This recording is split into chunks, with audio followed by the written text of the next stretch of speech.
Kinyanjui Kombani, the banker who writes, is an award-winning creative writer, banker, and learning solutions specialist. His novels, The Last Villains of Molo and Den of Inequities, have been study texts in universities in Kenya and beyond. His other work includes children's stories, young adult fiction, and a play Carcasses that was shot to film in 2004 as Mizoga. Kombani won both the Jomo, Kenyatta, and Wahome Mutahi prizes for literature. He is also the 2018 winner of the CODE Burt Award for African Young Adult Literature. He received the Outstanding Young Alumni Award of Kenyatta University in 2014 and featured in the 2015 Top 40 Under 40 Men survey for his contribution to creative writing in the country. He is the group lead, People Capability for Standard Chartered Bank, taking care of learning and development across the bank's global footprint. So, who is Kinyanjui Kombani? They call me the banker who writes, basically because I work in a bank, and then during the evening I write. The other one is the struggling writer, because you know when you're a writer is always a struggle. You're always fighting against so many things. I've been writing for the last 18 years now. So I've done a couple of books. I've done 13 books by myself as solo efforts, but I've also done some books with other authors. So in total, what I can count in my portfolio is 21 books. How did you begin your journey as a writer? I'm interested in how you started off, the day you wrote your first word and said, wow, I need to write this. How was that journey? Interestingly, I didn't start off as a writer. I actually started off as an artist. Okay. So I used to do comic works. I used to be inspired by people like Mado, who is called Paul Kelemba, Frank Odoi, and other artists. And I used to also have my own comic series, all the way from primary school up to secondary school. In fact, I used to be known more as a cartoonist. And then in campus, when I went to campus, that's where the life changed for me, because I met one of my lecturers who I gave one of my short stories, and he loved them so much, and they even introduced me to a publisher. And that's how I started now professionally writing. So that's my journey. My full writing journey started in 2002. But my creativity journey started way back as an artist. All right. Do you have certain themes that you talk about in your books, or you just take ideas as they come? Most of my books are about social issues. I've written about post-election violence. Actually, mine was not post-election violence. It was tribal violence. Okay. I've written about tribal violence. I've written about police brutality, conservation. All those things that are social issues, that's what I talk about. My latest book was about betting, which is one of the social issues that you have right now. Okay. Yeah. Where does one begin with the idea to publish in their book? Okay. So you're talking about the writing process or the publishing process? The writing, from writing, you're done with your manuscript, isn't it? So how do you then convince people to publish you? So before I started writing, I was just writing and then looking for a publisher. But now that I've done a couple of works with different publishers, I've discovered there's some publishers who have different skills or different thematic issues that they want to handle. So they have different series that they do. And now what I do is that when I'm writing, I know exactly which book I'm going to give to which publisher. So I think one of the things that I would advise people is think about it from the end. If you're going to use a publisher to publish for you, who are you going to publish with? And what kind of books do they publish? Because there are things like length of the book, the genre of the book. Like we know some publishers who only deal with short stories or children's stories. So that's the first thing. Next thing is, once you identify what you're going to write about, what I normally do is that once I've started writing and I've finished my first draft, I give it to about 5 or so of my friends. And these are people who are not just going to say, it's a great book and everything. They're actually going to tell me if this book actually makes sense. Some of the criticism is actually very harsh, but it's harsh because they are there to help you. Okay. So they come and tell you, this book has certain challenges. Then you do a rewrite. So by the time you are actually taking your book to the publisher, it's probably version 4 or version 5. And then the publisher will look at it. They will send it to a reviewer who will review the book and do a full report that talks about the strengths and weaknesses of the book, and then whether it should be published or not. Now, once the reviewer gives the book, the publisher decides, now, am I going to publish? Now they come to you and now they tell you, it's okay, we'll publish this book with you, and these are the things that you need to change based on the editorial review that has been done. Okay. So you agree or disagree, and once you sign the contract, you have to do the work. So you do the rewriting. If it's going to take some rewriting, you do some rewriting, and then you resubmit. Then now they start the editing work. So the next step is the editing, and after that they do the typesetting and design. This is where now they take your Word document into a book format. So now it's a book format. That's when they say, now this is going to be this size, this number of pages. They do the editing and the typesetting. And then there's also another part, which is the proofreading. So the proofreader is the one who looks at your version 1, and then you went to the editor. The editor made some changes. Then they look at now version 2. Has version do the changes, does it reflect what the editor said? Because sometimes during the versioning, sometimes some changes are never done. So there's a proofreader who looks at that, who looks at some of those proofing issues. Those 3 people are very important in the publishing process. The next thing now is of course there's a design of the cover, design of the book, and then they do the printing. Most publishers have actually outsourced printing to printing firms. Then they bring you the book, or they store the book. They have to store the storage as well, and then there is the storage and warehousing. Then they market the book, and then they distribute the book. Those are 2 different things. There's a marketing aspect to make people know that your book is available. Then there's now the distribution, which is actually to make it available to all the bookshops or everywhere that it needs to be. And they do the sales. If you publish with a publisher, the publisher will give you royalties at the end of a year. So you agree. Each publisher has their own season for giving you the royalties. So what they do is that they invest the money for all those processes upfront. Okay. And then they give you, they take out their investment and give you some pre-agreed amount, which is now the royalties. I want you to speak to young people right now who are watching you here. They are writers. Maybe they have a manuscript in their home somewhere gathering dust. They've sort of been writing all these ideas, poetry, short stories, chapters, and all that. But how will they know which publisher to go to? What kind of content is required? Where do they search? So the good news is that most publishers now already have their guidelines. They are the kind of books that they publish, and they also have their own publishing submission requirements. So they actually have it in their website. So one of the things that has helped is actually being able to see submission requirements from different publishers. Then you know which book you don't take to each publisher. Like if there are publishers where if you take to them a novel that is 80,000 words, they will not even look at it. So it will make you feel upset when you get a rejection, and rejection is part of life. So that's number 1. Number 2 is that there's always things like book fairs where publishers showcase the kind of things that they do, and actually in those book fairs, even the CEOs of the publishing houses are there. It's a very good opportunity for you to go and meet with not just writers but even the publishers, understand how the market is doing, engage one-to-one with editors and publishers and booksellers, all in the same forums. The other thing also is, of course, showcase your own work. What I've discovered is that we always hide our writing, whether it's a Facebook post. You don't want to put up a Facebook post that showcases your writing. You can't always be talking about politics or other issues. Just do a short story which is maybe about 300 words. Put it on social media. Get a feel of comments. It's good to start building your own platform. That way, the more you write, because the more you write, the more you get better. So build your own platform, get people to interact with. If you have a blog, that's another way of building your platform. The beauty of that is that by the time you go to the publisher, you will now have, let's say, 50 or 60,000 people who are following you, and they can actually buy your book.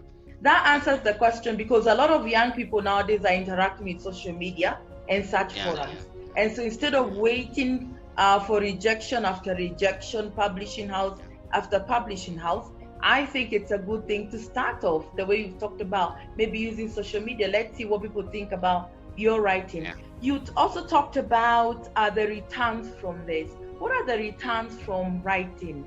Are they comfortable, or do you need to do something on the side to be able to sustain yourself? Yeah. The challenge with writing in Kenya, let me just answer that in a longer way. Yeah. The challenge with writing in Kenya is that we don't have a very strong reading culture. Okay. And so the market for books, textbooks, is about 90%. The other one is split between children's books at 3%, religious books at 3%, self-help groups at 3%. So if you're writing a fictional story, your work is you're struggling for a market share of about 2%. So based on that, and you know that 2% is, out of that 2%, 80% of that 2% is English novels. They actually sell much more than any other. So if you're doing a poetry collection or a short story collection, it gets more and more difficult to get published. So, but having said that, there are many other ways that people are actually making money. So the first thing that is a challenge for us is actually getting royalties, because you remember you're getting a percentage of the income from sales. Okay. So if you sell a book, you'll probably get between 10 and 20% in terms of royalties. And in Kenya, if your book sells 1,000 copies, then you're a bestseller. Unless, but if it becomes a set book, you're likely to sell upwards of 400,000 copies a year. Wow. So that's the difference. That's why I'm saying the textbook market is very huge. So the first part is royalties. The second part is book sales. You can actually get your books to sell them yourself. So you also have to wear another coat of the bookseller. And if you don't look around you, the people that, remember I talked about building a platform, building your own brand. The people that you have around you can actually be the people who buy your own books, right? Yeah. There's also appearance fees, like appearing for festivals and things like that. I've attended some festivals where they actually pay for your appearance. But of course, that's when you remember I talked about, it's all about building a platform, so that when people know that this writer is going to come, they're actually going to pay to come for the event. And there are also other ways of making money, like ghostwriting. There are people who are actually making money as ghostwriters. All these books you are seeing by these politicians, especially now that you're going into elections, everyone wants to write his biography. None of them is writing their biographies. They're being written by other people. And many people who just want to write their stories, but they don't know where to start. They either don't know where to start, or they don't have the time to actually sit down and write, because writing takes time. There are also some companies actually now tell you, like we're doing our website and we want you to look at our this wording and tell us if it's okay. So there's such opportunities come in, but remember they only come in when you've already built your own brand. And you talked about set books. I've seen that some of your books are set books. Could you just tell us more about that, and how did you get there? So the books are set books, not in the school curriculum, but in the university curriculum. So there are universities that have actually decided to, do my books as readers for some of their courses. I can't tell you how it happened. There are two things that I found in life. One is opportunity, so they always talk about luck. Luck is when opportunity meets preparedness. Like for instance, there are not many books in Kenya that have talked about the post-election violence, or even any kind of tribal violence, and yet in Kenya we've had a history of tribal violence. So when you think about it, how many books are there? We don't have many. And then if a university wants to use that as part of their curriculum, they look for which book is available. And my book, The Last Villains of Molo, comes as one of those. That's why it has been taught in Kenyan universities, and also in Rwanda and in University of Berlin in Germany. Wow. Well done on that, Kinyanjui. You've won various literature and creative awards. Tell us more about what awards are those and what are they? So in 2018, so it's my winning streak. I've been submitting for awards, and I've never won any awards for about 15 years. And then in 2018, something interesting happened, is that I wrote a book called Finding Colombia, which was shortlisted for the Burt Award. It was actually written for the Burt Award. So it was shortlisted for the Burt Award in 2018, but it never won the Kenya Award. But normally what happens is that they pick the top 5 and then they submit them to a regional office. So it didn't win the Kenya prize, but when it went to Ghana, it actually won the Burt Award for Africa, the Africa Prize, which is a very prestigious award. And I am really grateful for that. And then my other two books again were shortlisted for the Burt Awards. I think it is the first time that two books have been shortlisted for the same awards from one author in 2019. And then in 2019, two other books. One is called Pawns and Players, and the other, which won the Wahome Mutahi Prize for Literature. The other one is Jomo Kenyatta Prize, which was given for my other book called Do or Do.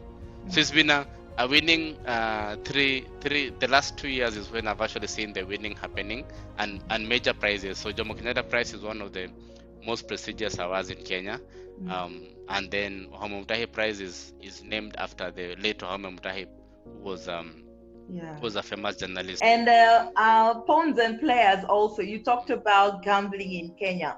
What motivated you to look at the gambling industry, and how is that affecting young people right now and caused you to write that particular book? So two events happened to me. One is that because of the time that I go to the office, I used to go to the office, and the time that I used to come back from the office, I used to listen a lot of radio shows. And there was one common thing around the radio shows. Every 2 minutes, you hear an advert about betting. Every 2 minutes, you'll hear something about betting. You'll either hear the advert, or you'll hear testimonial of somebody who's actually won betting. And then I started thinking about it. And I thought, how come none of these guys who win those jackpots, how come you won't hear a banker has won? Or or an MP? How come it's only ordinary people, they're the ones who are winning the prizes? Because what they want to do is that they want to, the target market is the one that was winning. So you'll hear a boda rider has won 50,000, because they think that if a boda rider takes out 50 shillings, they want to encourage the other boda riders to each take out 50 shillings and actually bet. That's why you'll get one of them winning, a teacher, a farmer. So those are the events that actually now started inspiring me. The second thing is, what if you have a person who they set him up, the gambling company sets him up and makes sure that he makes it so that he's won the award, and then they're just using him as a bait, and that's how the whole story was conceptualized. Okay, that's a very beautiful. Is there any training that you need for young people listening to you about becoming a better writer? Do you need training, formal training in college, in university, and all that? What areas can they get it into? So I think the thing that you actually need to be a writer, I think you just need two things. Number one, you need actually three things. Number one, you just need to be a good reader. Number two, you need to be writing consistently. And number three, to be listening. You know, to be a good listener, to just get a feel of what's happening around you. Training can help you, but it's not like the key ingredient. You can always Google, how to get characters right, how to get settings right. You can always do that. It gives you some of the foundational knowledge, and it gives you some of the motivation, some of the tools, but it doesn't necessarily make you a very, it don't guarantee you success because you've studied creative writing. Okay, so it has to be a drive within you, something within you that causes you to write. So whether you take up the course or not, you have to have something driving you. What kind of areas do they find themselves in, apart from maybe publishing your own book? Yeah, you don't have to, because there are so many other things. There's communication. I know people who are in my class who are in communication, and actually requires a lot of creativity. Even banking, even what I do as a bank, because my work is actually convincing people. I build curriculums for the bank. You can't build curriculum if you can't articulate that curriculum in a way that will make somebody understand what is my business objective, and how will your learning solution help me achieve my business objective. If you can't build that if you don't know how to communicate, in writing. So there are so many other things. I don't think there's any career that you can do right now if you don't have communication skills. Written communication skills are important for. If you're a writer, you can be anything else. All right. Are there any internships or funding opportunities for people who are interested in writing? There are not many nowadays, but when we had people like Kwani, Story Moja Festival, they used to actually provide opportunities for people to, because sometimes you just need that particular push. Some people that I met at Story Moja Festival when I used to attend is you get some people who are aspiring writers, and they probably would never get a chance to actually meet with any other with this writer in real life. But having a chance to actually work with them in the Story Moja Festival, actually some of them have even gone ahead and gotten published. So I don't know, there's so many opportunities right now, but there's something we started in 2014, which is called the Creatives Academy, where it was a 14-week curriculum for writers, end-to-end publishing.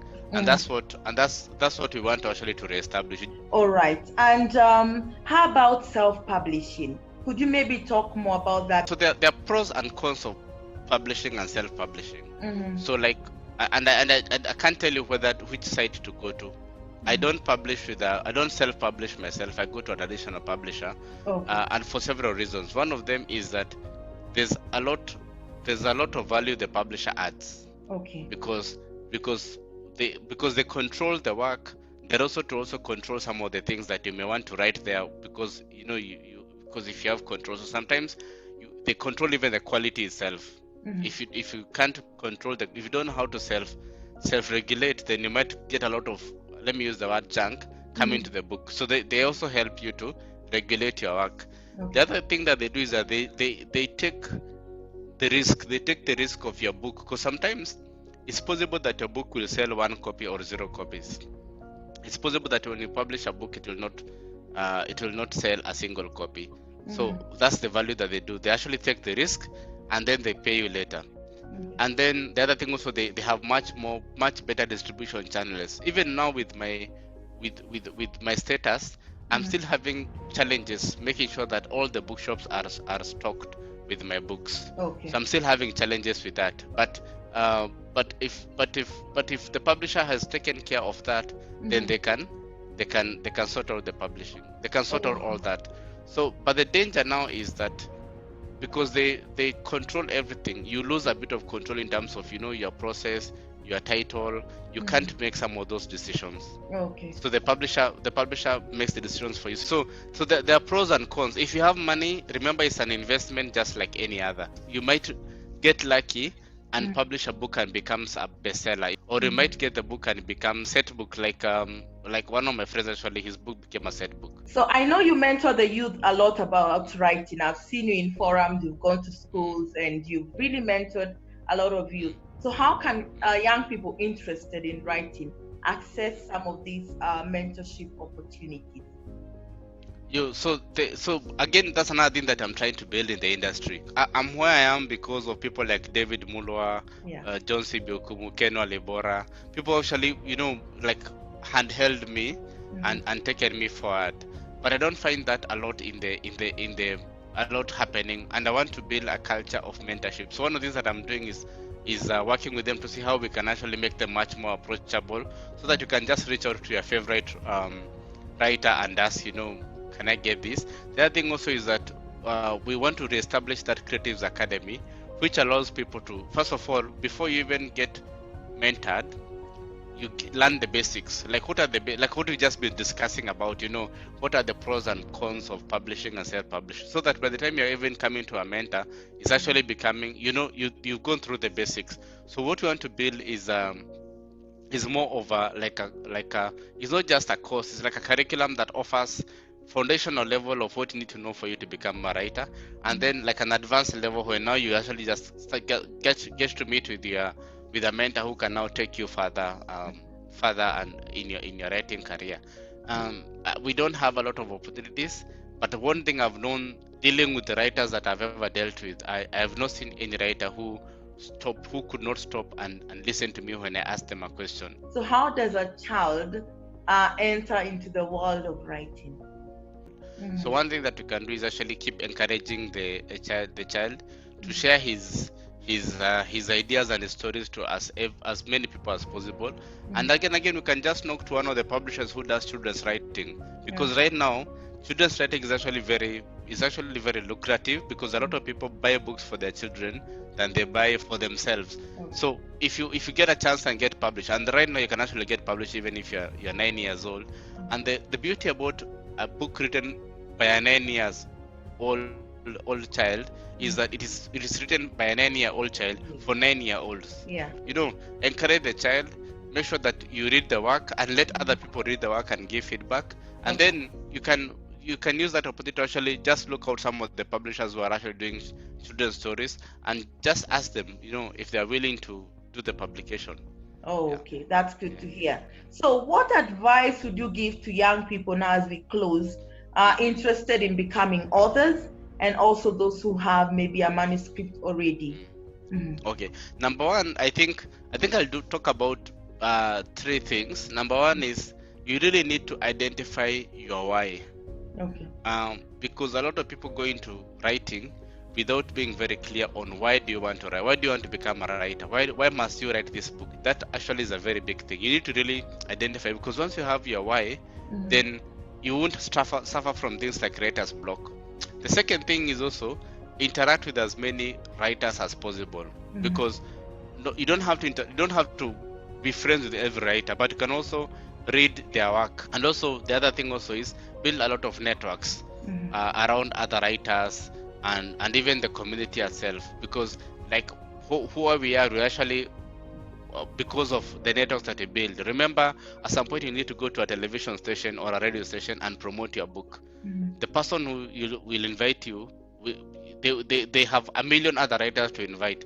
Why do they need to invite you? So you have to build a network even outside of the writing world. TV people, booksellers, those are people that you need to build networks with.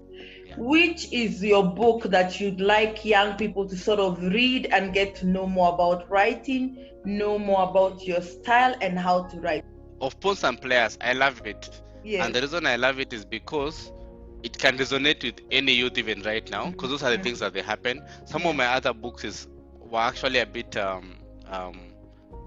let me use the word difficult. And then they talk about like the youth of now, the youth who are now right now youth, they are probably not there when they're talking about the election violence in 1992. So these people, they hear about Moi and the government of Moi. For them is history. But of Pawns and Players, number one is the simplicity of the story. Number two, it's the relevance of the story to now.